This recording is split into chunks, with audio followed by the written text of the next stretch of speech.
Chilly day here in Springdale, and it's a very beautiful Saturday morning. And I just wanted to pop in and show you how to mat a fine art print or one of the Lisa Nance art prints if you order one. And so, a lot of people, when they order prints, or they're afraid to order prints because they think it's going to cost them a lot with framing and have to go to a professional framer. And in some cases, if it's a strange size or whatever, you would have to go to a custom framer, or if you're just afraid to give it a shot yourself, then a custom framer is a good thing. And plus, you get a lot more choices with custom framing. But that being said, it's a very easy um, thing to mat and frame your own art prints. And I'm going to show you that this morning. So I'm getting ready to put a bunch of my prints in a coffee shop, and they're going to be hanging on the wall. And so I need to mat and frame them and get them ready to be hung. And one of the ones that I'm doing is this collage, this print. This is a fine art print. It's a giclée print, so it's the color's very saturated and it's very soft, and it's just a really, really super nice reproduction of my collage. So what I do is I go to Hobby Lobby or Michael's or AC Moore, and I especially like Hobby Lobby because it's convenient. It's just down the street from where I live. But they sell pre-cut mats, and so these are very inexpensive. This 8x10 was $3.99, and if you use the Hobby Lobby app, you get 40% off of that. So I use all the apps for all the craft stores. So anyway, so I they only the choices that you have are white or black, and you can sometimes get the double matting that's white with a black edge or vice versa. I tend to like just to do plain white matte, because I think it makes the artwork really pop out. And I also like to do plain black frames, very thin black frames. It's kind of a gallery look, and it's just very clean and contemporary looking. So anyway, you buy one of these, and it'll tell you, the mat size will tell you that this, if your photo size or your print in this case is 8x10, which is what this is, then it's going to fit in a standard 11x14 frame. So the first thing I do is I take it out of the paper, put it down on there, and I check it out pretty good just to make sure that it's clean and tidy. And then I will set that aside, and then it'll be ready to go. Um, I I especially like having the grid on my cutting mat because I can then line this up and make it sure it's really straight. If you don't have that, it's okay. Just eyeball it as best that you can. Just line it up, and this will become a little more important later on. Now, I flip it over. Get the whole thing in there. Flip it over. Make sure your surface is really clean. I've already brushed this and wiped it down. And then you flip your print over. Then I use this uh, archival linen tape. Now you do not need, this is the kind that I get. It's called linen, self-adhesive linen hinging tape. You don't necessarily have to use this kind of tape. But the most important thing when you're going to use tape, because you're going to be taping it, you want to get acid free. And so you can get certain masking tapes. And you can buy these tapes at Hobby Lobby. I got this one off of Amazon, because they were out of these tapes at my Hobby Lobby. So I just ordered it because you get a big old, you know, roll of it that'll last you a real long time. And this is made specifically for matting watercolors, paintings, and fine art prints. So it's pressure sensitive adhesive. It stays on really well, but the most important thing is the acid free, because I don't know if you've ever seen, like, when used old photographs in albums, or you're going through your family albums and they've been stuck in with scotch tape and they're all yellow and crackling, crumbling, they're falling apart. That is because of the acid in the tape. So you want acid free, whatever you get. This is not expensive at all. So what I do is I take the tape, and first I just take a little bit, just a little square, take my big scissors, and I just cut a little square, a little rectangle. And I put it, half of it will go on the print, and half of it will be off the print. And I just rub it pretty good, keep it on. And then for an 8x10, I will do just 2 of these. For something that's larger, I might put 3 or 4. So, but for smaller ones, I just put them. And then I put them kind of equally, sort of equal distance here. And then I just rub it really good. Now, when you flip this over, now you have something that's going to stick to your mat. So I line this up carefully, get it straight, which I said before you could eyeball if you want to. And then I come in with my mat, make sure it's got the beveled edge down. It's got the real smooth side on one side, and then the other has a little bit of texture. So that's how you know. But definitely you want that beveled edge down to know you're in the right thing. And then I just try to eyeball it, you know. This side is coming off the edge. And so the hand. And so I want to get as close to that edge so I get a lot of that hand. Because if I come in too much, I'm going to lose it. And and plus I'm going to lose this edge. So I want to try to line it up. I try to find something that's a line within the print that's um, already horizontal, I guess, to line it up to this. This is old a photograph of an old painting, so it's not exactly square, but anyway, so I just kind of eyeball it, making sure I get that hand, but knowing that I've got to get some of it's going to go away, and then I just carefully place it on there, and I come up here and I rub this so that the tape will stick to the mat. Now, before I do anything else, then I hold the back of it, and I come over here and I rub it again. And sometimes I'll use my bone folder. You can use a credit card or anything with an edge to just burnish it a little bit. And now I'll hold it up and I'll say, let's see, is that square?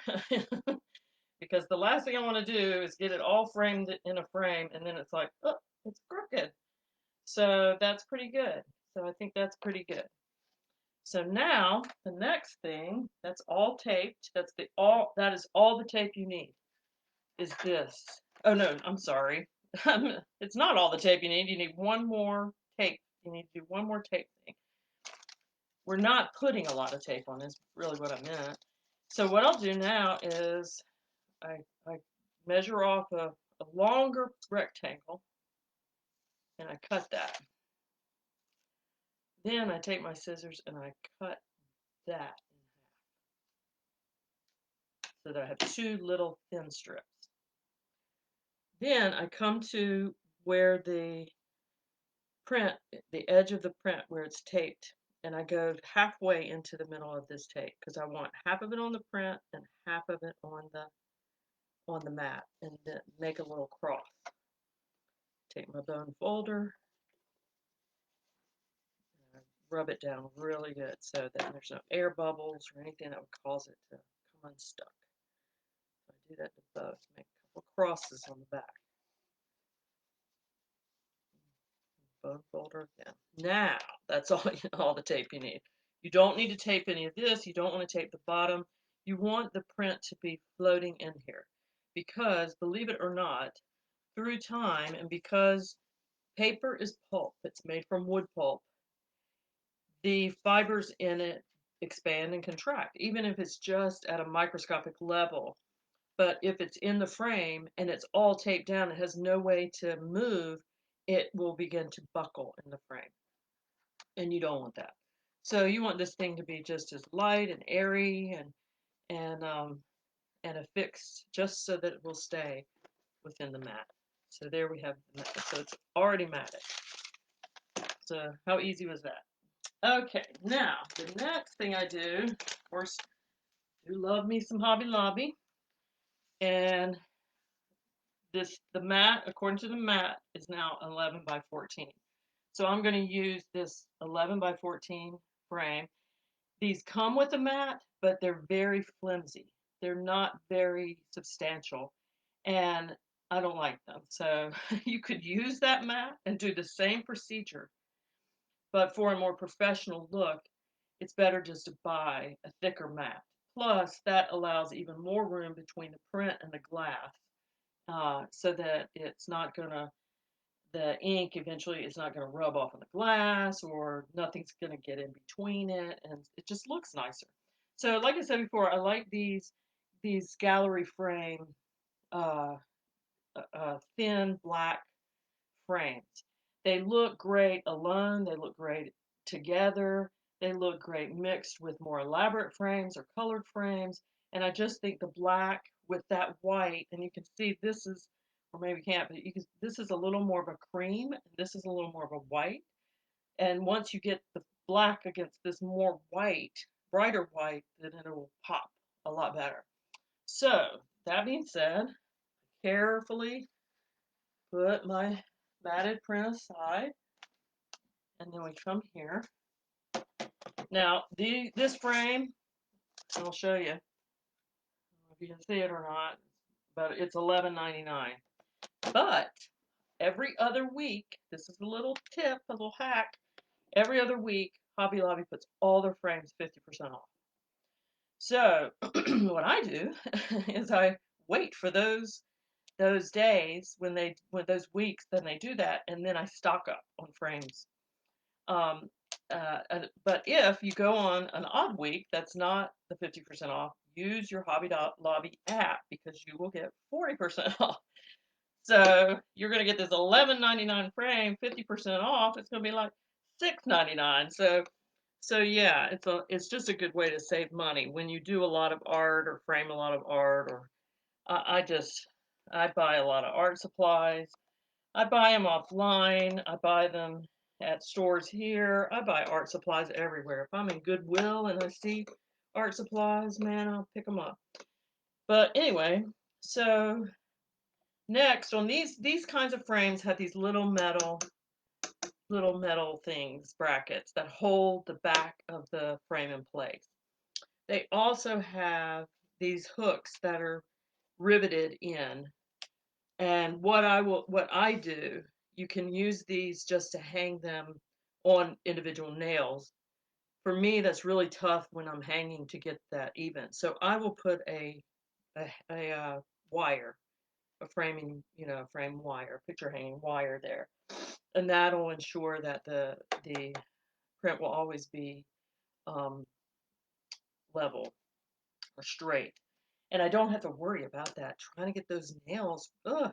So anyway, so I just flipped up all these little metal things, and as you can see, I use my bone folder because this can play, this can really damage your fingernails, and it hurts. So if you have something you could just pry them up with first, then that's another little easy tip. So then I take this out, set it aside. I take the paper out that advertises it. These I save because I use them for gluing sheets. I always need sheets of paper that after I cut out my image, I need something I can glue and not worry about it getting on the paper. So I save these. I like them too because they're glossy, and the glue, they just work well as a gluing sheet. And I just stick that in the drawer. I take out this flimsy little yucky thing, but I don't throw it away either because who knows? This little flimsy mat could end up in one of my collages. I could use it as a template if I want to cut my own mats. I have a mat cutter, and that's a whole nother that's a whole nother video. But yeah, so I don't throw anything away. I guess you could say I'm a paper hoarder. But anyway, so I do that, and then I like to take I take my little tiny bottle of eyeglass cleaner, and I like to give the glass coming out. Must be out of it. I've been doing a lot of framing. So anyway, and I put that on there. Then I take my micro. I like this micro cloth, and I give it a nice shine because there's trap dust, there's fingerprint, and I just want this you to be them to be able to see the print really good. So I'll do that, and then another secret, because here's what's happened to me before.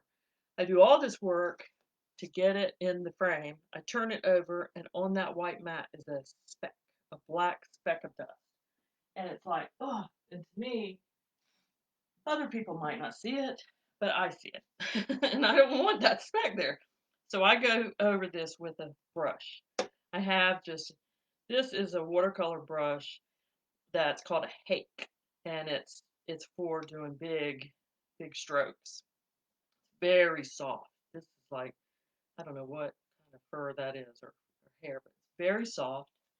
And I just go through the edges and just give it a good little swish with the brush just to get everything off. Make it nice and clean. Then take your matted print, and should pop perfectly in the back. Now, I also a lot of times will put a backboard on it. If it's an original, I will put a backboard. And basically, oops, see, there's one of my cat hairs. See how it happens? You just get these little hairs. Oh, my cat, the hairs are always on. So I will take another piece of uh, cardstock, cut it to the shape, and put it on the back.